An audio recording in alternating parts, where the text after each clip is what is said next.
Former Northern Territory Chief Minister Michael Gunner has resigned from Parliament.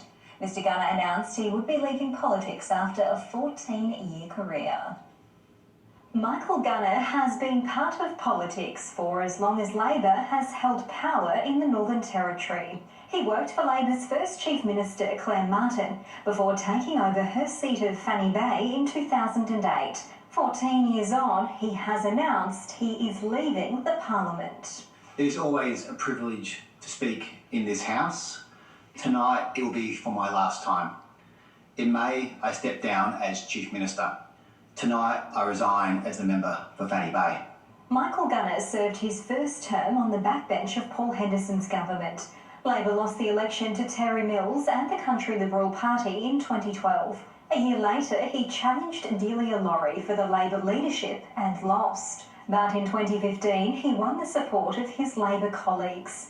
He then led the ALP to a landslide victory in the 2016 election, winning 18 of 25 seats. Mr Gunner's first term in office was a tough one. He kicked 3 MLAs, including Aboriginal Affairs Minister Ken Vowles, out of the caucus after they openly criticised his handling of the budget. Paul Henderson has been a great friend and a great mentor to me, and Michael Gunner will never be a Paul Henderson Chief Minister.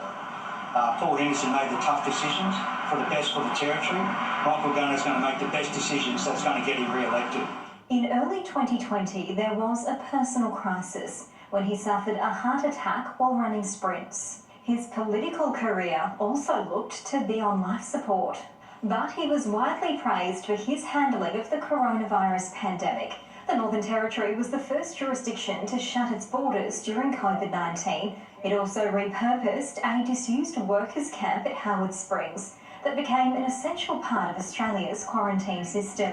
And the once media-shy Mr Gunner gained international celebrity with comments like these. If anybody thinks that we are going to be distracted or intimidated by tinfoil hat wearing tossers seeing their parents' basements in Florida, then you do not know us Territorians.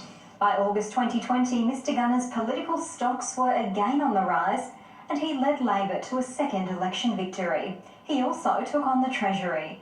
But after delivering his second budget in May, just 2 weeks after the birth of his second son, Mr Gunner stepped down as Chief Minister. Now he's leaving the Parliament for good.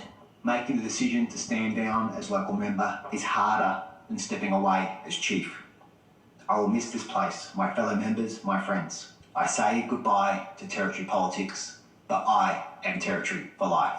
His resignation will spark a by-election as soon as next month. The first big test for new Chief Minister Natasha Fyles.